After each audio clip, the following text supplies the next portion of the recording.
Alain, tout le monde sait que tu es le kiné du Spirou, mais peux-tu te présenter en long, en large? En long, en large, ça va être long à mon âge.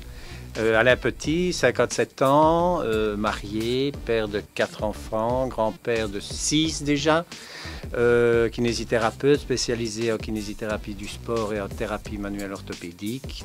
Et bon, déjà une longue carrière dans le sport de haut niveau, football, tennis de table, athlétisme et surtout principalement en basket.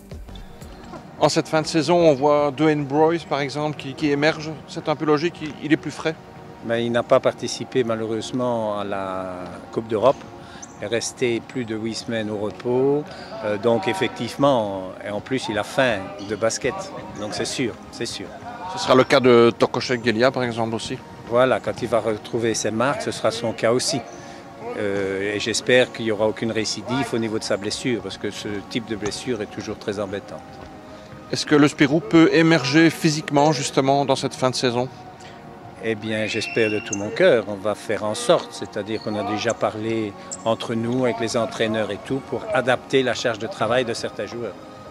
Entre prévention et soins, quelle a été la balance un peu cette saison-ci, une saison qui n'a pas été de tout repos? Mais non, exactement, pas de tout repos du tout. Alors je vais dire qu'au niveau prévention, ça a été assez limité. Enfin, bien que la prévention se fait au niveau des entraînements et au niveau du préparateur physique qui travaille en collaboration avec moi au niveau des conseils de certains joueurs. Mais à partir du moment où on a des pions majeurs qui se blessent, ça perturbe assez le programme préétabli au mois d'août. Et voilà, donc on a rabiboché les morceaux, on a fait ce qu'on a pu. Et voilà, d'autant plus que chaque blessure était assez conséquente. Et aucune blessure ne peut être due à un manque d'attention de la part des coachs ou du préparateur physique. Je pense qu'il y a des blessures de surcharge qui sont dues à l'après-saison. Il ne faut pas oublier le championnat d'Europe de Toko, le championnat d'Europe de Christophe.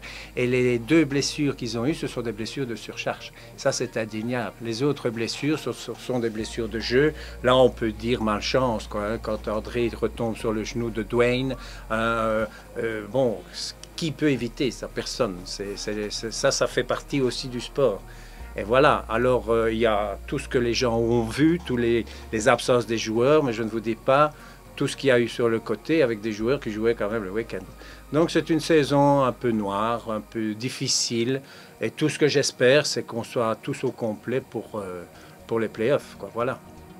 Dans toute équipe, il y a des joueurs plus fragiles, il y a des joueurs qui récupèrent moins vite? C'est certain, je pense qu'il y a des joueurs qui atteignent un certain âge. Donc, quand ils sont dans le rouge, il n'y a rien à faire. C'est le corps qui, à un moment donné, va se manifester pour dire « stop, je n'en veux plus ». Et c'est à ce moment-là, et ça c'est l'éducation que j'essaie d'instaurer avec les joueurs, surtout avec les jeunes, quand ça ne va pas, dites-le avant, pas quand la douleur s'installe.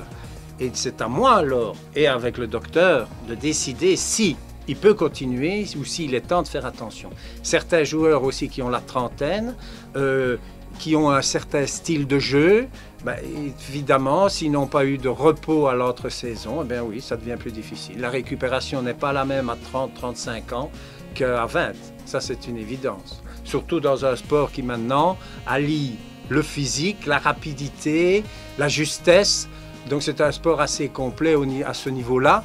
Et bon, à un moment donné, quand ça craque, le corps n'en veut plus, il se manifeste. Et il ne faut pas oublier que le repos prépare le travail.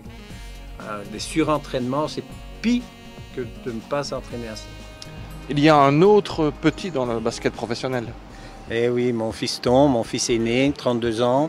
Et j'ai appris une grande nouvelle hier soir, finale de la Coupe de France. Je crois que c'est la première fois qu'un coach belge arrive en finale d'une coupe en France avec une équipe féminine et c'est vraiment une grande satisfaction. Il me suit depuis qu'il a 2-3 ans. Il était assis sur le banc avec moi à Griffnier, à la JS Griffnier. Il m'a suivi à Pepinster. C'est terrible, il est tombé dans la marmite.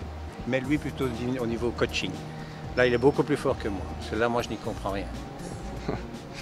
Thibaut, coach un jour en Belgique alors? Ah, l'avenir nous le dira. L'avenir nous le dira. Thibaut a un petit problème, c'est qu'il est jeune et qu'il faut en avoir pour faire confiance à un jeune homme de 32 ans à ce niveau-là.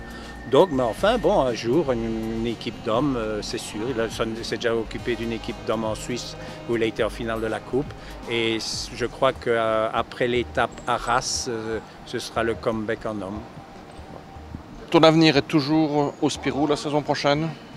Bien, nous n'avons pas finalisé, mais mes premières rencontres avec le manager, oui, certainement encore pour 2 années.